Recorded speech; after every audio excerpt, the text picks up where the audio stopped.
All right, listeners, buckle up. Today on The Advisor with Stacey Chillemi, we're talking about turning big, audacious visions into day-to-day reality without burning out the people who make it all happen. My guest is a leadership firecracker, Dr. Rhonda Parmer. She is 31 years in public education. Yes, she is. She finished as an associate superintendent, and now she's an executive coach, Dynamo, and creator of Ease, the framework that helps emerging leaders rally their teams, crush their goals, and still have a life. And that's what's most important.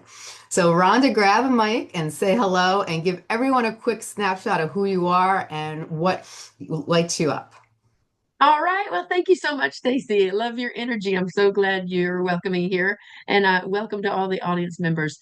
Rhonda Parmer here. And when you think about Rhonda, I want you to think about someone who's going to help you out. I'm going to help you out of anything that's coming up next. What's your next challenge? Are you in business? Are you thinking about something at home? Is there something going on? My strategies mostly are leadership based in the business world, but I'm also a race car driver and a water skier. And so lots of things that come out of my life that I look for joy everywhere in every turn. So I help people maintain their own sanity, maximize their impact, and leverage the strengths of those around them. I love it. Now, what was the aha moment that pushed you from running to school districts to mentoring leaders across industries? And how did that spark the birth of your EASE framework? Oh, well, thank you for that. Okay, so interesting, quick Reader's Digest version. Teacher for 7 years, assistant principal 3, principal for 8. And when I became a principal, I got tapped on the shoulder to serve as a mentor to other brand new principals and loved it, absolutely loved it. And it just, I knew I liked to teach and I was great with students. I was great with teachers, but I didn't really, if I didn't, wasn't really sure of my skill or approach or comfort level with peers or people at that leadership level. But I guess starting out with peers, it made it easy because they had no experience as a principal. I at least had 2 years as a principal, so I could teach them something. And that, as I found out that there was a simple pattern, and not only with themselves, but with the teachers that they led, that a lot of times it came down to courage or confidence, which kind of go hand in hand. And they just need to be believed in. And so I found this same pattern over and over that when we see failing schools or failing nonprofits now or failing struggling or underperforming organizations, I don't want to sound too, Pollyanna or, this is just magic beans, but they got to get their minds right. And if they don't Mhm. believe in themselves and their processes and their people, shift some things till you do and then start working. Now, I have worked with people in the past who would say, oh, that's an underperforming organization. Just get rid of the leader and start over. I don't believe that. I don't believe that at all. I truly believe that unless they've done something immoral or illegal or they're not willing to do the work, you keep your people. People are our most precious resource. So what sparked me is just seeing little improvements along the way of a person's mindset that impacted on a huge level. I don't know about New York, New Jersey, up in that way, but well, I think that it's a case everywhere. A school that's underperforming could be labeled as an F school or a D school or however they want to say it. Um, Organizations that are not turning profits, their boards are going to be coming down on them. Yep. So, how can we change our outcomes without having to change all of the people involved, especially the leader? Yes. And that's so true. And what I see about our school systems is that when you see underperforming school systems and they don't have the funding, and what they would do, and I don't know how ethically, right this is, but they'll take, schools that are doing much higher and better, with their grade system, and they will put special programs that they know these kids will come to the other school system. And so now they'll have a mix and they'll have those grades and their numbers will boost up, but they're really focusing on those programs that they know will bring in the kids that are going to, be interested in advance into a different level and learn new things to enhance themselves into a better college. But what about those kids that are struggling and need extra help in certain things and maybe not, they might not be able to pronounce, or their skills might be underdeveloped, So to me, it's like, we still got a lot of work to do, and Definitely double-edged sword, definitely. And that equality and finding that balance of pushing the ones who can and helping the ones who need it. That is a age-old question.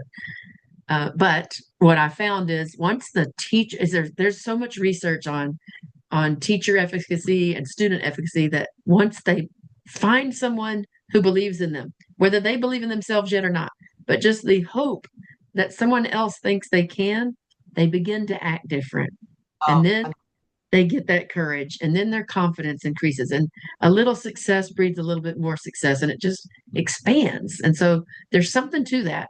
So over the past 5 years, even while I was still an associate superintendent coaching principals, I began coaching, especially nonprofits. So I worked a lot with local organizations, chambers of commerce, Rotaries, pet adoption places, and just helped them get their mission out there. What is your mission, and how can you make sure everyone understands it, can articulate it, and actually believes in it? Because yeah. once they do, they act different, and then they start making things happen. It's so true. That is so true. Now, give us the elevator pitch. Like, what does each letter in E stand for, and why is it in that order? Why does it Okay, matter? I love it. I love it. So my going all the way back to elementary school for myself, I was always trying to find an easier way to do something. And this probably bothered my family and my teachers, but I just didn't just go along with the grains. Like, there's got to be a simpler way. Like, can I color code this? Can I alphabetize this? Can I put these in order? Can I organize my towels by color and my vegetables by, whatever, And so that's just, I don't know why, but that's how my brain thinks, probably to try to keep me away from doing other things. But anyway, in how I started working with nonprofits with this ease system is I noticed one particular group, I won't name them, but one particular group just had so many complex systems, so many, everything was different. You couldn't predict what was going on. So we came up with it, our organization came up with this to help them. So E is engage. Engage your stakeholders. Engage them so they feel like they're owning this, not just buying in, they own it. When they own it, they're going to make it work. If I am a manager and I say, Stacey, these are the 5 things I need you to do today, psychologically and subconsciously, you could find a way not to do them and say, well, I told you it wasn't going to work, or, well, you told me to do it. It didn't work. But Right. if we talk about things in terms of, hey, what are your strengths? And here's our 10 things we need to get done this week. Which 3 can you help us out with? Or do you have a totally different way to do this? And Yeah. you're bringing them in to engage them as part of the process. So that's E, engage. Depending on your organization or your clients or your processes, that could change up a little bit. A Right. is align. So we talk about what are our strengths? What is our vision and our values? And how do we align that to what our goals are? Right. So again, Stacey, let's say there's 3 of us in here. Stacey, you're great with communication and marketing. Then we have another person who's great with graphic design and that kind of thing, and another one and then maybe I'm great at timing. So we Hmm. figure out how we're strong and we work together to complete projects. And Yeah. if you're great with communication, I might make sure you know about timing and all that, but I'm not going to assign you a bunch of things that have to do with timing, because that's Yeah. going to be putting you in a pin. My football analogy for this is we're not going to have our quarterback practice kicking. That is, we left strengths. Now he may have to know how to kick in case our kicker gets hurt, but not all the time. That's not what he's going to practice. Right. And then S, simplify. How can we simplify everything, streamline to make it predictable, make sure Yeah. people understand, they know what's expected, and it just builds a culture of cohesion. And then the Mhm. final E is empower. This is not micromanage, it's empower. I actually have a whole sit down conference with the team, a team conference where we decide these are the type of decisions that you have sole discretion on. I trust you 100%. This is your department. You make it work. These are Yeah, the kind of decisions that we will collaborate on. right, Come to me and we'll work it out. And these are the kind of decisions you need to punt back to me no matter what. So, right. but having that open communication and that expectation and that clarity builds the structures and frameworks that help you retain employees, increase your profits, decrease downtime, decrease decision making time, and those are the effects that we've seen on all the different clients that we've worked with. I love that. Now, a lot of new leaders freeze at execution. Like, what part of ease helps them break that analysis or paralysis and take action in the first 24 hours? Ooh, I love that. And that's one of the very first things I ask people to do after they've done their self-reflection, their strengths finders and those kinds of things. I use a lot of different tools that do that. And then that ease framework that I just identified with you, we have we talk about that, but we actually have a framework for every single thing you can even consider in business. Ease for budgeting, ease for roles and responsibility, ease for scheduling, ease for sales, ease into whatever, every single task you can imagine. So Yeah. then after I look at their strengths and their team strengths and we have a little talk, then Hmm. they choose. So that's my part of engaging them. Where do you see a system that needs one of these frameworks? So that they get the framework. It's a 2-page document and it just has the ease across the top to remind them what that is. But then whatever topic it is, for example, let's just say creating an improvement plan, Hmm. then there's a rubric with team questions and team tasks, things that they are to consider. Now I give these to them. They're not designed to be a worksheet that they have to fill in, but some people do. Some people work like that. Other people Yeah. just use it as a document to get talking. But regardless of what it is, your question is about follow through. So Yeah. when I'm working with a client, I say, when do you want to meet again? And what do you want to have done by then? And how can I coach you to make sure that's done? What kind of accountability do you want me to have with you? Do you want me to just leave right now and that's your task? Or do you want me to Yeah. remind you in a couple of weeks or, however whatever the increment is? They may say, come back next week, or they may say, I'll see you in a month. Yeah. But okay, what kind of accountability? You want me to email you? You want me to call you? Are we on our group text? What are we doing to make sure this gets Yeah. done? And it's hard for me in a way because I don't want to be seen as this, you get this done, because I'm trying to coach them to own it themselves. So Yeah. I have to be in a balance. But the whole point, the reason they contacted me is because they want help. So how can Yes. I help them without feeling like I'm some, principal master making sure they turn their lesson plans in on time? Yeah. Yeah. Exactly, exactly. You don't want to be the person that walks in the room and then they're like they cringe with fear because they know that oh my goodness, Rhonda's here. Oh gosh, and then they get all nervous. So that's the But last the thing you good thing is, exactly, Stacey. But the good thing is, since they chose, and I sort of have it broken down into like these are the beginner leader issues, these are the mid career type, or mid I found myself yet, and then these are the ones that are ready. So the mid leader basically, the beginning leader basically has no systems, or they're walking into a place that already had a bunch of systems, and they're finding already these systems don't work. right. So literally, where's the biggest fire? And Yeah. what's a sacred cow? Is there a sacred cow we need to not touch? And what's the biggest fire? Or what's the biggest win? What's your low hanging fruit? I'll give an Right. example. The first year I became a principal, I was so scared. I thought, oh, what am I going to do? This is a different neighborhood. I've never worked over here on this side of town. All those thoughts, and then Yeah. somehow we were also getting a new preacher at my church, and she did this, and I said, "Oh, I'm going to do that." She made little small groups. Now this is 20 years ago, but she said, "Small groups. We can either meet at the church, or y'all can have it at your house, or we'll meet at a restaurant. But I just want to meet with, under 10 of you at a time. to figure out what's going on. What do you like? What do you not like? What do you want to change? And girl, Stacey, I implemented that the very next week.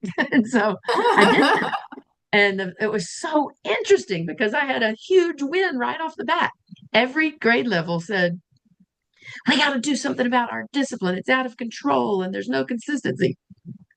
Okay, who on this team is the most passionate about that? I did that 7 times, got a committee, they created it, we implemented it, and I didn't do anything except listen and figure out who wanted to work on it. I And so love that. that's kind of how I teach other leaders to work, where yes, you're responsible for this, but it doesn't mean you have to do it all. In fact, Yeah, it's better if you don't.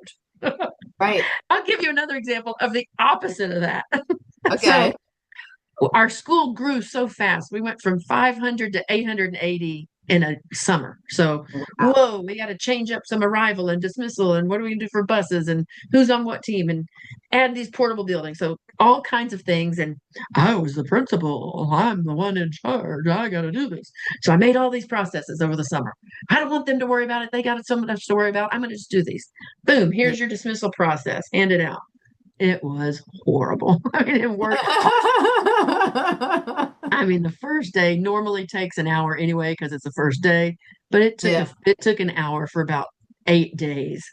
And finally, one of the teachers came to me and said, "We got to do something. We're all it's too hot, number one, and we're tired. Yeah. Parents are mad." And I said, "Okay, you got anybody that can help you come up with a new idea?" "Yes, I do." She came up with a new idea. She got 5 or 6 other people from around. They trot it to the rest of the school. It was perfect. We were in it. I mean, they got rid of 880 students in 13 minutes. So Wow. it's better if you don't try to do everything yourself because you don't have the perspective of every single little area that you have teammates who do that do know Yeah. that area. So anyway, that's part of it. I've gone off on a little track. The mid area are those who are refining and protecting their own time. So they have systems in place, but they're still maybe doing too much on their own. And so we've got to create some boundaries. Yeah. And I talk about 3 things with that: blocks, clocks, and socks. So is blocks of time. Get in your calendar before anybody else sees it. And if you want to do a week at a time or a month at a time, block off a little bit of time every single day to only work on your project that nobody else can do. Second one is clocks. Set the clock like every 45 minutes to an hour to get up and move, do something where you're taking care of your body. And the second Yeah. part of clocks is set the ending time. What time does your day end? And have an Yes. accountability partner like 2 or 3 times a week for sure. Meet that accountability. I understand there's, meetings and so forth that come up, but for the most part, you don't have a badge for working 14 hours. If you're Exactly. working that many hours, something's wrong. Yeah, There's for a lot. sure. And then this S socks, that is when you get home, kick off your shoes and literally plan intentionally to go do something fun or relaxing or that brings you back to your soul, where you can have peace. And then again, the last type of group of leaders that I'm talking about are those who have their systems, they've already learned that boundary, but they're probably starting to think about where this organization is going to go in the next 3 to 5 years without them. And there's no Yeah. leadership bench. So how can we create a leadership bench? And we have an application process for that and then specific training modules. So ease ease is the signature framework, but it applies to every single task. And then we target 3 different types of leaders. I love that. I love that. Now, what quick win inside your framework gets skeptical team members leaning in instead of leaning in and checking out? That is the checking out. Oh, that's a good one because there's a lot of them trying to check out. But what what Uh-huh. what what they do like, and this is they don't even realize it. And even when I mention it, they're like, oh, but once they do it, and maybe it's not a quick win, and so this might be a different answer, but relatively speaking, it's quick, but it does take time. And that is Right. that self-reflection for them and their team. So they can either do a 360 where the team evaluates them and they compare what they thought to what the team thought, or Right. everybody on their big leadership or decision making team can take this self-assessment. And every time probably 30% of the room is like, oh, we have to do this again. We have to self-reflect again. But if I ask you, what is your strength? And you can't tell me, are you the Yeah, quarterback or the kicker? What are we doing on this team? exactly. And so that self-reflection time is huge. And so for a quick win, I say at least discover the strengths of your team. Because if there's misalignment, if Stacy's in charge of HR when she really should be in charge of communication and marketing, we have an alignment issue, not a personnel issue. We don't Right. need to fire her. We need to put her in the right spot. Yeah, that's so true. That's so true. Now, how does ease bake the well-being into goal crushing process? So, how does like leaders they don't feel like they're choosing between the performance and the mental health? Well, in the simplified area, I do have that's part of it. That is totally part of it because ju- a person who is the leader, or even just the leadership team, if they're the only people who know the processes inside and out, Yeah, you have chaos almost. At and at best, you have frustration. yeah, People in the organization need to know what's expected and be able to carry through. And so I've heard it said like this, and I don't mean to be condescending, but because of so many things that everybody is faced with right now, and I know people in all times have been saying this, but yeah. it's so true for where we are right now. Even though we're 5 years out of the pandemic, it's still on top of us for so many avenues, and Mhm. then politics and AI and unemployment and rising price. All of this is right here. Oh, right Yeah. here. How can I Mhm. just do like this so I can Go just get like a little? that. Yeah. So, the thing that when things are simplified, it needs to almost be, again, I don't mean to be condescending, but it needs to almost be where a fourth grader could understand it. No, definitely. Definitely. And that's not to say that you don't have the capacity more of a fourth grader in our organization. It's to simplify it so that you can think deeply about these other things that innovation, meeting new clients, etc., where these processes are automatic. And I don't Yes. think too much. Well, That they is do. their well-being. And on top of that, I have ease frameworks for a wellness program or for celebrations and the culture and climate that recognizes people who are healthy. I I'm like going to that. bring this up one. I'm going to bring this up because this is a kind of a dual conversation of these kind of phrases come out. Well, that's not my job, or this, this is what I'm supposed to do. Versus, oh, I gotta live into my next promotion, so I gotta almost act like I've already got that promotion. So where are we in the middle there, where you're not being used and you'll never get promoted because you're already doing everything now, and you're Right. not slacking? Where's that real fine balance? But part of that is when you're somebody just said this to me, and I've heard it so many times, but when they said it to me today, it gave me goosebumps. Your health is your wealth. Yes. And that is not just a tagline. As a leader, if I don't take care of myself, how am I going to lead? How do I impact? How do I help others come after me as the next generation of leaders? And Yeah. this badge of honor of being overworked, you're not valued by what you get done. You're Right. valued you're valued by how you empower others to work together in that collective doneness. This, Yeah. meeting these goals and cranking out all this work. Okay, but why? Why are we doing that? Yeah.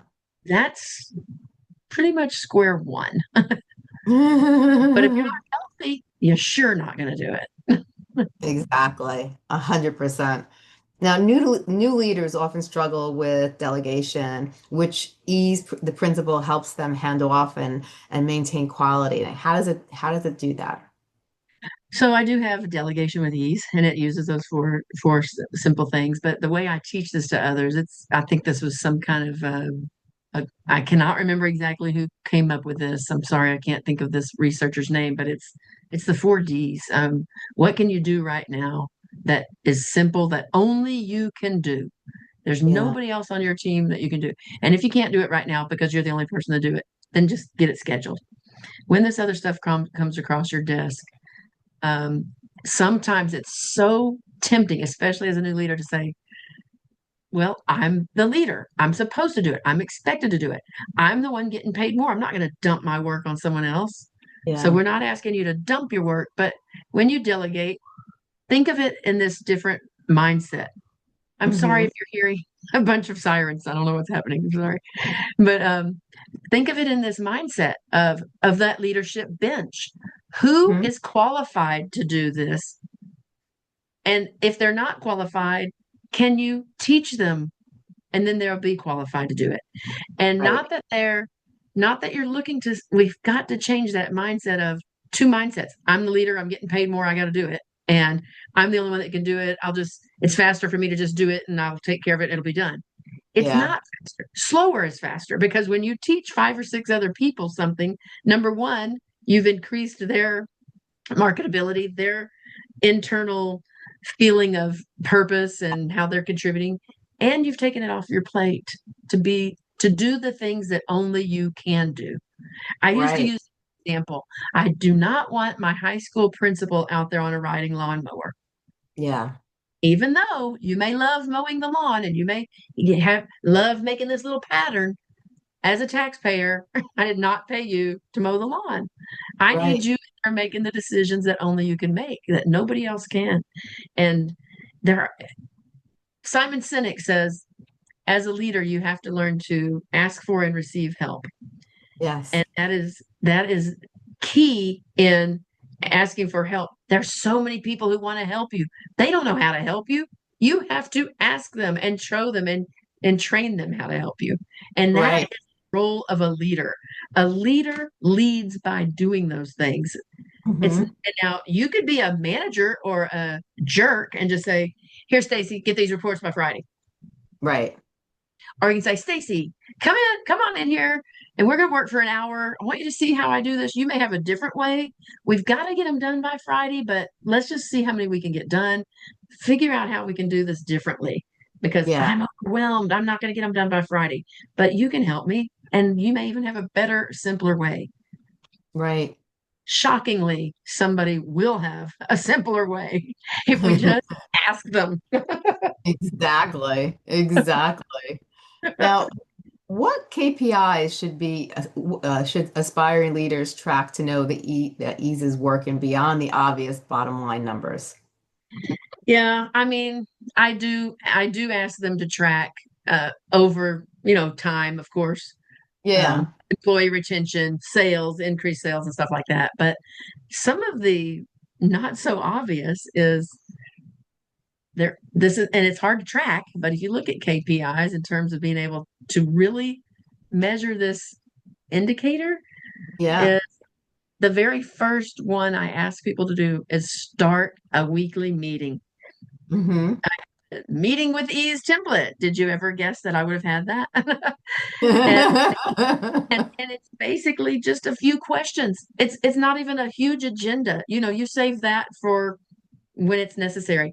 But this Yeah. is to engage. It's mostly the engage part. But here we are Monday morning, or if you wanted to do it Friday, getting ready for the week, whatever day you choose. But it's consistent weekly meeting Yep. with the core team, your core leadership decision making team.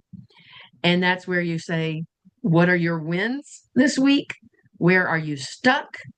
How can I help you? Yes. What do we commit to getting done by the end of the week? Right. That's it. And so your key KPI takeaway there is your oh God, the word just left me, but it's your performance. Has your performance increased? Have you increased your task completion? Because so Yeah. many times you'll have a group of leaders, they're great. They have different levels of strength. So maybe they're great at celebrating other people's success or creating schedules and being very task oriented that way. But there's Yeah. some and they're still stuck. They're Yeah. not really progressing as they should. And so my first thing is have a weekly meeting with all of them where everybody's heads are together. What are your wins? Where are you stuck? How can we help? That Hmm. is that's mandatory. And the Yeah. second part that's mandatory is individual meetings with those people, Hmm. your key decision makers. And that could be one other person, two other people, 10 other people. And Yeah. that invariably the first thing I get from our clients is, I don't have time for that. Yeah. I said, well, and I will say, do you have time to onboard new employees every year? Hmm. Do you have time to sit where you're stuck right now? What is it costing you not to do that? It is going to cost you time to do it. And time, I know, is super precious, a big, big commodity. And it's going to take a lot of time to get started. I'm not going to lie. It's going to feel awkward. You're going to feel like a robot. You're going to feel like you're just checking this thing off for Rhonda, you know, but you're Mm. doing it to grow your team. You're doing it to hear other key players, develop them, let them feel heard and like they're contributing. And lo and behold, they may even have a solution, you know.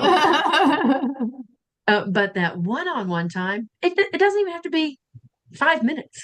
Right. Sometimes it'll go longer because something will come up. They're taking care of their uncle or whatever. Yeah. Something's distracting. But but that's huge too. And then this is when I blow their minds. Because I do ask them at first to start with a sit down formal in their office or in the other person's office or whatever, 5 minutes. So you've Hmm. already done the whole team meeting. Now it's just them because there could have been something they didn't want to say in front of everybody. But once they Right. get that system down, and that's only once a week, then I tell them in the whole week, go say hi to every single person who works there Hmm. because it is about building relationships. And I've worked with CEOs who say, well, I don't even know everybody who works here. Well, what's that getting you? Or, Yeah.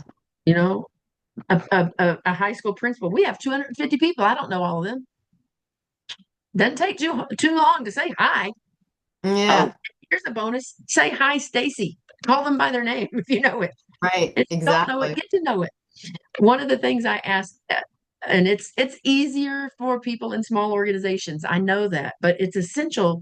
If people are working for someone they don't think knows them or even knows their name, they're not vested. They're not invested. Excuse me. They're just punching a time clock, getting their Hmm. paycheck. But the Yeah. dynamics of an organization change when there are relationships. Oh, yeah. And so my ease framework teaches them if they'll just invest the time is hard to invest, but the KPI that they're looking for there is an increased culture, an increased um, positive culture, Yeah. increased retention and loyalty of employees, increased engagement of employees. Engagement of employees is hard to measure. I understand that, but attendance is easy. You know, hey, how many people are using every single one of their sick days, and you know they're not sick. And I don't Right. even want to call them sick days anymore. I just want to call them paid time off. And don't ask me, just tell me when you need to take off. And the culture Right. needs to be so good that you can, and you're not embarrassed or you're not threatened. And I'm okay that because you've already worked your butt off the whole time to get ready for this, and that's what you need to stay Right. well. So it's just all working on the relationships, the cultures, the processes, so people feel like they're part of something bigger than themselves and they're eager to Right. make it happen. I love that. I love that. Now, you coach everyone from bankers to educators. How do you adapt ease for wildly different organizations and cultures? This comes up a lot because of my 31 years in education, and they're like, well, that might have worked for a school, but and I just say, well, let's see what happens. We can tweak it, and I'll Right. ask them every time for their input, and they'll say, yeah, I'll give you my input, and they never do.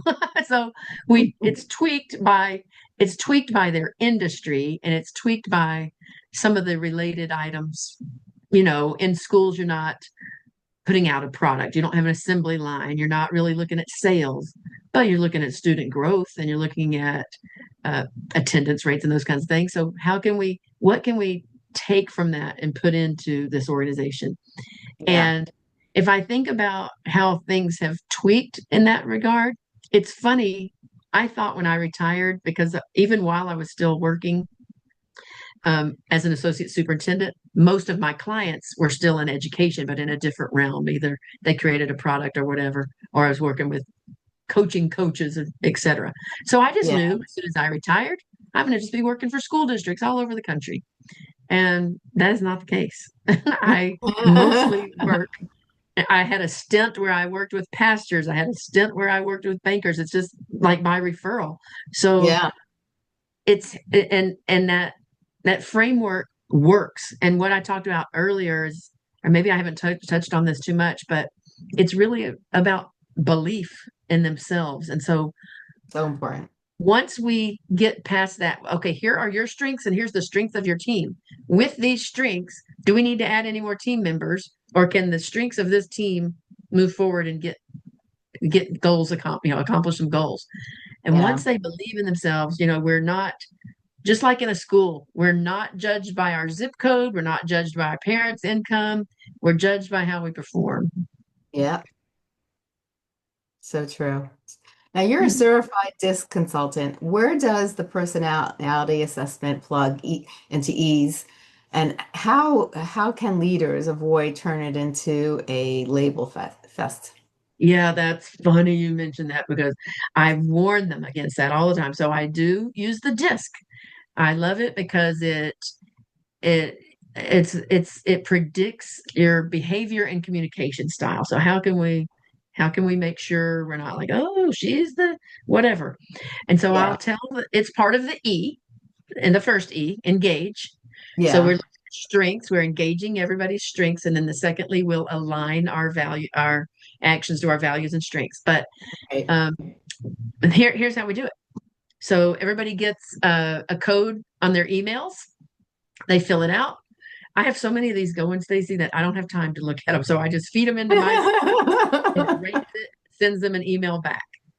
And then I ask the leader, make everybody's already gotten their emails. So ask them to open them and ask them to just bring a copy of the report to our meeting. This is if they choose this. Sometimes the principals are, I mean, the leaders, I've only done this with like four principals. I don't know why I said that, but sometimes the leaders are just like, nah, they can just read it on their own, and we're good. We're going to move on. But Yeah. most of the time, probably 80 or more percent of the time, they'll say, yes, let's get a meeting together so we can talk about this. And I tell them, I warn them, make sure they read all about themselves before they come to this meeting. And it's a 32-page report. It's very Oh, thorough, that wow. describes all the different styles. It compares them to historical figures that they know, Einstein and Oprah. I mean, people that they can relate to. Yeah. It gives them examples. It charts their sub, sub behavior plot, and then it even goes into a lot of the research behind this. How most of our behavior and communication styles are formed before we're even 13 years old by Right. what's been modeled to us, what's been allowed, what we've been allowed to get away with, etc. That Yeah. all. And then luckily though, there's a 33% of our behavior and communication that we have control over as adults, that we literally can overcome what happened to us as a child. So every single person has childhood trauma. I don't care if you are Silver Spoon or Hay Farm. I mean, it's how we process everything. Yeah. But once we start to learn about patterns and other options and different ways that people are, and understand why people act differently, it's not just they're stupid or they weren't brought up right. This is a real categorization of behavior. So in the disc, we're looking at someone who's very dominant, decision maker, someone who's very influential, someone who's social and likes to work through in groups and think about things from lots of different perspectives, or someone who is very um, charismatic, uses that charismatic, but they're very logical and systematic. So it's so funny because if you can tell, if all of those people have really read, or most of them have read their profiles before they come, they're blurting it out, and they're the ones saying, I never ask who was this. I never say, in this group, Um, in any group, 3% of the people will be a D. Yeah. Um, 20%, 17% will be an I. I never ask them to identify, but when they've read it, they understand why they are like they are. They're okay saying it. Wow. And then what comes from that, you can tell, even if it's an organization that you can see they're struggled with some trust, you Yeah. can tell the difference between a trusting organization and one that's just surface level trust, Right. by how they reveal what they reveal about themselves.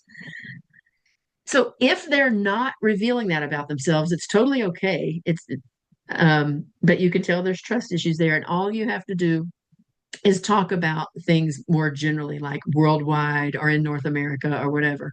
And in Yeah. any organization, 70% are going to be this. So if that's the case, then that means most people get along with most people just by getting along, 70%. Right. So then really all we have to learn to deal with is these other two personalities and behavior styles. But if we understand them, and this is what Mhm. I love about that report, it says if you're a C or an S, which is 70% of the population, how do Right. you tap in psychologically to get a D or an I to help you? Right. Because we need those people, because Yeah. that percent of the people are just go with the flow. Hmm. It's So very true. so if it does accidentally turn into a finger point and name calling session, then we just take a little break. Hey, you know what? Right now is a good time for a break. Let's Yeah. come back in 5 minutes, and then or 10 minutes or whatever, and then I get with the leader and I ask them, "How do you want to do this? Is this are you going to take the lead on this, and or do you want me to stop it?" And almost every time they say, "Keep going. We're breaking through." Okay. But Wow. Wow. it's risky, and I warn them every time because somebody might get their feelings hurt. I mean, somebody who never knew they were a D, and now all of a sudden you're getting told you're a D. And here's the interesting thing about a D who is very self aware that they may be coming off as a D. There's a report printout that shows false D because they've learned so much not to piss people off by their D-ness that they've also come up with these others. So I, C, and S are all very high on the chart, and D is below midline. And that's what we call a false D. They're really a D, but they've masked it by Yeah. purposefully doing these other tasks and communication styles. It's so interesting. I could go on with that for like 2 hours. No, But that's you ask a cool. valid question because it is risky. And I just have to really be aware of what's happening. Is this an organization that has a lot of internal trust, or do I just need to really keep it surface level?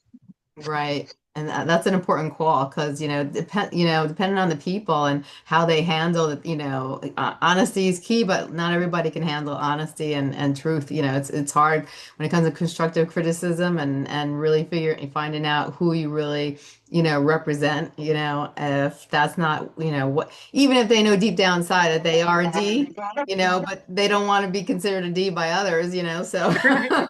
Right. Right. And then I give them this honorable way out. And this is my path for life.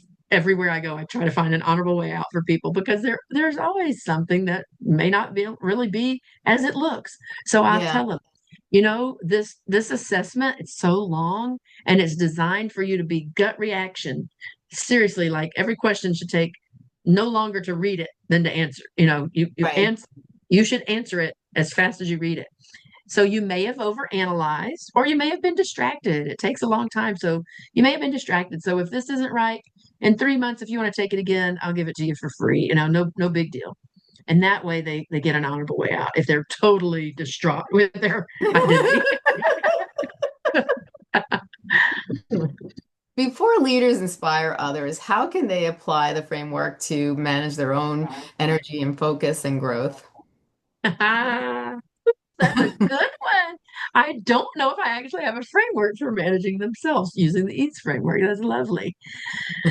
Well, have we talked about managing your own time? A little bit, we did. And I it's hard mean, for a lot of people because it's, yeah, you're saying how yeah. critical it is, but It's For their own growth. I'm a proponent of this self-awareness, obviously, or I wouldn't ask these for them to complete discs. And if they say, you know what, we've already done the disc, we don't want to do that again, I have two or three others that we also use. So I think of self-reflection as being number one in your personal growth. It's so yeah, important. As I mentioned earlier, if a person doesn't know their strength, then what are you even doing? How do you even apply for certain jobs, or whatever. exactly. But I also don't want you to just be identified by what type of job you have. So really within that job, what is your strength? So that's Right. one. And then the other thing is this vulnerability of, while we're in the last part of ease, while we're empowering everyone to use their strength and work together to accomplish things, just know that I, as a leader, continue to grow. Yeah, And if I walk into a room one time and I think, hey, why am I here? I'm the smartest one here. Yeah, you need to find another room, because nobody's ever finished growing. Nobody's ever finished learning. that's Every it. person can learn from every other person. There's good in everyone, Mhm. and everyone has a story. Yes. And everybody can teach you something. And so I, I encourage the leader to be a little bit vulnerable. I'll give you an example. I worked with this lady once. This was at a nonprofit, and she on the surface, everything was perfect. You would have thought this was a machine, a well-oiled machine. What do they need help with? yeah. Came down to her, just what you mentioned, her own growth. And it was her first year running this organization, Hmm. and had come in on the heels of an amazing leader. So systems and values and all that strengths, everything's aligned. But what she failed to do is tell her story. Why? Why do you want to be the next CEO of this organization? Right. Why do you ask these certain things of us? And instead of just coming in like a machine, oh, this guy used to do it like this, so I'm going to just keep all these things going. And as long as we just keep Yeah. these things going, we're going to be good. Well, they saw different indicators were declining. Yeah. And I said, you're a substitute right now. Right. You're substitute CEO. They don't even know you. Yes, they Yeah. know you from before when you had that other role, but now you're the CEO. And what is your why? Right. It's not just about, if it's a museum, let's just say it's a museum. It's not just about visitorship and sales. Yeah. What ignites your passion with this topic? And Right. do you, why should anybody want to do anything you ask? I mean, Exactly. and getting down to that vulnerability and exhibiting trust in others before they've actually earned it. Some people, that's tough. So telling your story, your story might be hard, but it Yeah. made you who you are. And when people know that about you, they just work a little bit harder for you. So Right. my two key takeaways here is: know yourself, know your people, share your story, and figure theirs out. Learn it, I ask love it. them, etc. It's all this intentional relationship building so that we can work together to Right. make good things happen. I love that. I love that. Now you have three books coming out, or you have three books right now, right? Are Yeah. you launching one? Like I know you have at least two books out. Are they, or you have all three out right now? So I'm one of those weird people who, even though I talk to people about not burning out and don't be a workaholic and all that, I have to teach myself that a lot too. So one of the things that brings me balance, though, is children's books. So I have these two that are already published. My third one is called, well, here's the first one. It is The Guardian of London. The second one is The Showdown on Peppermill Street. The third one is The Mysterious Mountain Man. This is a series of books about my husband's childhood dog, Buster. So it's Buster's Tales. They're all found on Amazon, and they're designed to bring joy to others, but also teach a leadership lesson. So, Right. with all the interesting stories going around in public schools today, I thought we're going to just have a regular old dog modeling good behavior. I Uh, love it. and so it's leadership lessons. And so I also share those with my adult leaders of organizations and say, hey, pick a little section out of this and put it in your newsletter and let people see, a characterization of leadership through this lens. And then every book has a leadership lesson at the end, a Bible verse, and then on my website, tons of free things to do with kids and adults with the books. Those are my That's what, helps me stay balanced. The other book is what we've been talking about this entire time, Ease Hmm. into Leadership, and it's a field guide filled with all these different strategies and tools that we've been talking about this time. Hope to launch that here by the end of August. Oh, I love it. Congratulations. Now, where can people find the children's books right now? Okay, so if they go to rhondaparmer.com, and remember, Parmer rhymes with farmer, but it starts with an E. Farm, strong arms, Rhonda Parmer. So strong arms, rhondaparmer.com. Thank you. They'll to those. So in the resources, it's big, buy the leadership books.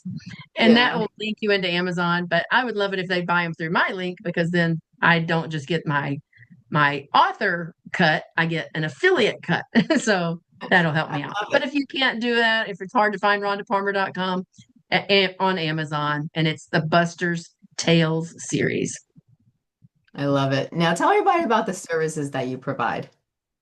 All right. So I have one coming up that we're starting right now called the 5 Day Power Shift. And we're looking for people who are ready to just tweak a couple of things on their team to move from what I call not stranded, but stuck in a rut, to accelerating. So here we are. I'm a race car driver. So am I stuck in neutral or am I accelerating? And Right. so this power shift is just a 5 day quick lesson they'll get via email, just to set their mind right on a lot of things we talked about today. So that's just recognizing people, saying hi, and then also having that balance yourself so that you're well enough to be the great leader that you're destined to be. I also work one on one with clients. So we have the confidence accelerator, and also another power shift accelerator that's like a 90-day, and that's where we talk about those teams where we're doing those self-reflection discs or other assessments, and then working with your team, picking out where are you in your leadership journey and what's your final goal.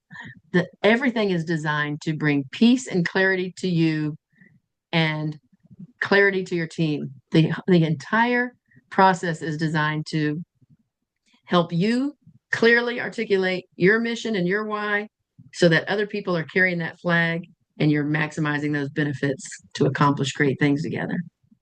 I love that. Now, where can they find this again? Can you tell everybody your Yeah, website? every single thing is on the website, rhondaparmer.com. They can also look me up on LinkedIn, Rhonda Freeman Parmer, on Instagram, the Rhonda Parmer. I Yeah. love it. I love it. And from today's conversation, if you had to pull out a couple important factors, what would you want people to remember from this conversation? Well, these are my key points to everybody, everywhere I go. Take care of yourself, and then you'll be able to serve your team and Right. serve your team. They're not there to serve you, you serve them. When you serve them, they automatically serve you. And that's what makes you a great leader. Not because you're good at time, or you're good at communication, or you're good at this. You're good at developing other people. You're the Yes. person who helps them believe in themselves. You believe in them until they believe in themselves, and then they do something that they never believed they could do. I love it.